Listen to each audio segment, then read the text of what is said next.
Did you know in the last 12 trading days we've had a $14 range? Now that's crazy. That's a huge range. There's a lot going on, and things could have been a lot worse. But this week in oil, we're going to concentrate on what actually happened and what pricing signals were sent to the market. Hey, I'm Aaron, with 30 years of experience in oil market trading and analytics, and I'm here to elevate your understanding of the oil markets. So let's get into it. In this week's presentation, we're going to focus mostly on the crude oil markets.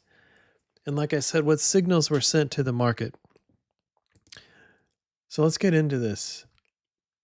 On the weekly charts, you can see pretty well on the 12th of June, Israel and Iran really started going at it, trading bombs and attacking each other, and the market took off. And we were worried, like worst case scenario, something would happen, the Straits of Hormuz would close, there would be some sort of attack on oil infrastructure, not just in Iran, but throughout the Persian Gulf in general. All kinds of bad things could have happened. And the market was pretty tense there for a while. But now hostilities have calmed down quite a bit. It seems like the peace deal that Trump helped put in place is, for the most part, holding. We'll see how things go. But the market has definitely stepped back from the edge and sold right back off. Now, on the daily chart, which I'm not showing you here, but we're right back to where we were sort of on the 10th of June, the 11th of June, starting out that morning. And again, the hostilities really started the night of the 12th of June, at least U.S. time zones. So we're kind of right back to where we were before everything really exploded. And we're back to the support line that we've been tracking here for quite a while. The Fibonacci's, as we mentioned previously, got filled. We moved all the way up to 100%, a little bit more than 100%, and then moved down. So this past week alone, this big down move here, we've already covered most of the Fibonacci move that we would have seen off of this anyway. So now we can kind of move on probably back to these support lines and see what happens from this point on. But one thing I wanted to mention, of course, is that the spreads are still pricing like there's chaos out there, like in a parabolic sort of fashion. If you can see these charts up here, the July Augie on penultimate day went out at $1.64. So that's the strongest we've seen that go out. And yes, inventories are low, and I'll get to that here more in a minute. Inventories are low. And then Augie SEP had been pricing quite strong. It did come back a little bit. You can see on this chart here, it did sell off a little bit with the overall sell-off in flat price, but has now kind of bounced back. And we're still in the $1.40 type range at this point. So it's still pricing somewhat against this parabolic line. Maybe it could be a little bit tighter, but it just took over as being the new front month contract. So let's give it some time and see what happens, especially in the first part of July with the rolls and everything that come in. That could make things interesting. Maybe actually make it a pretty good buy, but we'll see. So the market, maybe from a flat price perspective, has calmed down a little bit. But there's still quite a bit of tension in the market just from low inventories, at least on the U.S. domestic market. But what that big move gave us was a great opportunity for the U.S. crude producers to start layering in some hedges. So here I've got two different curves for you to look at. This top one is basically second half, if you want to call it that, second half 25. I've defined it as Augie through Dees just to keep that front month July out of there, so we don't get too much static from that front spread. But I think what's interesting is been backwardated the entire time, and that's maybe not so interesting. I think what is interesting is even though flat price has since returned to where we were around the 10th, the backwardation in the spread is actually stronger than it was back then before we went into, the trying to price in whatever was happening over in Israel and Iran. So I think that's a pretty big key. I think there's still a lot of hedging going on. Maybe not so much these last couple of days, but we're probably getting the impact of Augie SEP now coming in here now that we've included that in our second half calculation. The other line, though, I think this is even more interesting, is the Cal 26 And again, these are priced as a Midland curve. So that's the WTT plus the flat price in there to give us these curves. But so we're getting not only the shape of the WTT basis market itself, but we're also capturing the shape of the WTI crude market that it's sitting on top of as well on those trade month calculations. So what's fascinating to me is that this has been in contango through most of this time. And again, as I mentioned, on the 11th and 12th is when things really kicked off, and that's when we flipped from this curve being in contango into backwardation. So what that means is the front end of the market, again, we're just looking in isolation at Cal 26. So that Jan 26 contract was the most expensive thing. That's basically what backwardation means. It's more expensive than the forwards, and then continued to move up, as we went through time. Now that would suggest to me that there was a lot of hedging going on for both the BAL 25 and the Cal 25 strips here,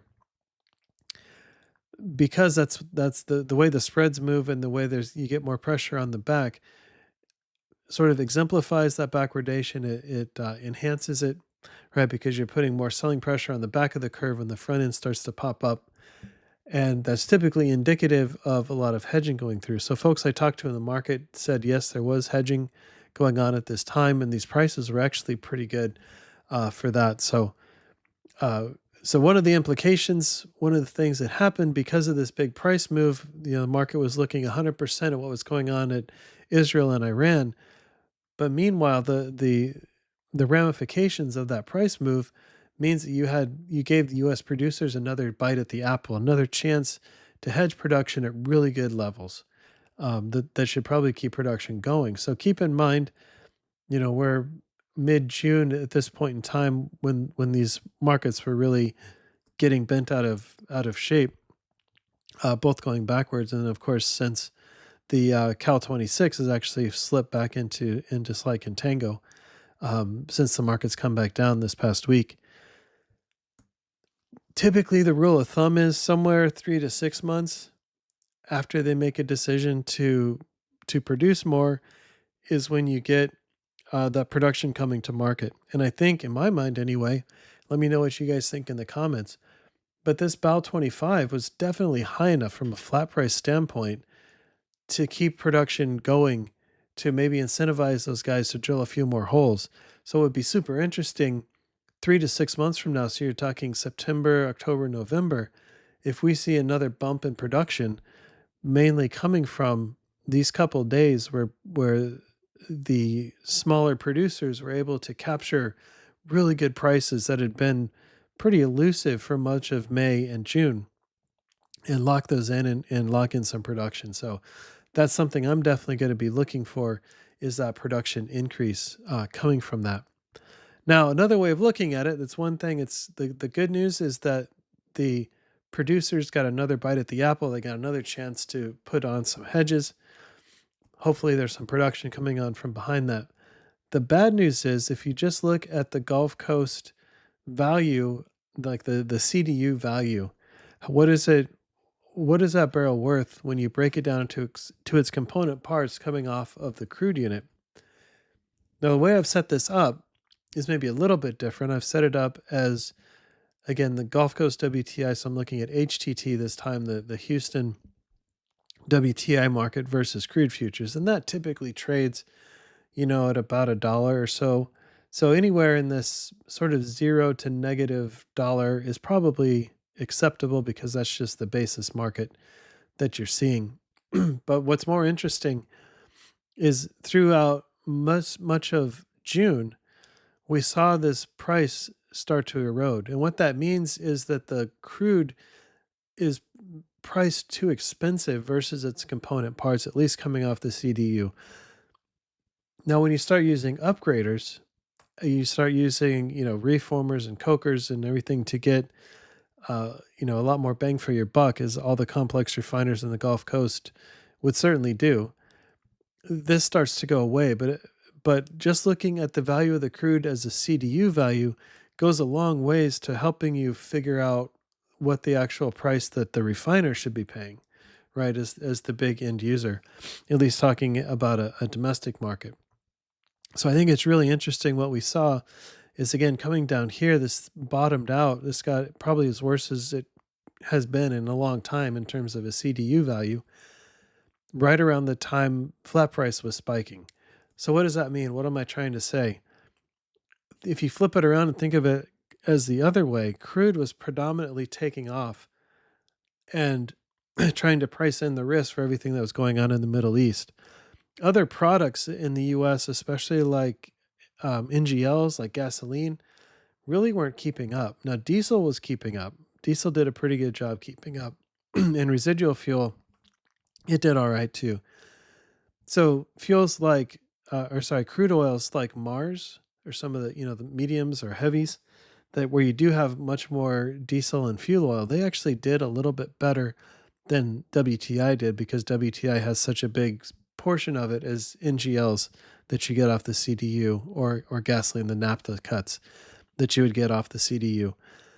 So that's, again, I think really interesting as the market sold, as flat price sold back off, then you actually pop back positive to where it made sense for refiners to buy WTI in the Gulf Coast just based on its CDU value alone.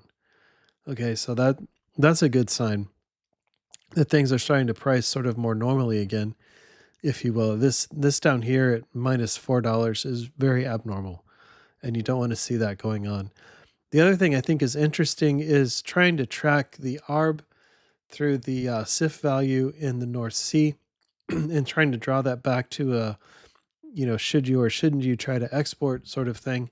So if you were trying to export just based on economics, which again is probably a fairly small portion of the total exports that go out, but at any rate, if you're just looking at pure economics, economics have actually started to open back up here the past 2 weeks or so in for that Gulf Coast WTI pricing out in the North Sea.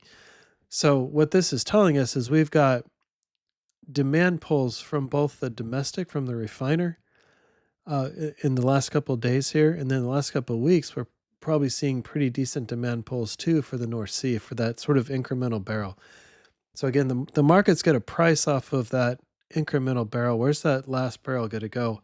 And what this chart is telling us, what this page is telling us, is that you're seeing pretty good demand both for the domestic refiners and for the export market as well. But keep in mind, inventories are also super low. So if you look at pad 2 and pad 3 together, so the middle of the country together, that's where most of the refining capacity is. You're below the 5-year range now on your crude inventory. So things are really tight on that. So if you want more details on that, again, go to the website, go to the oilbalance.com.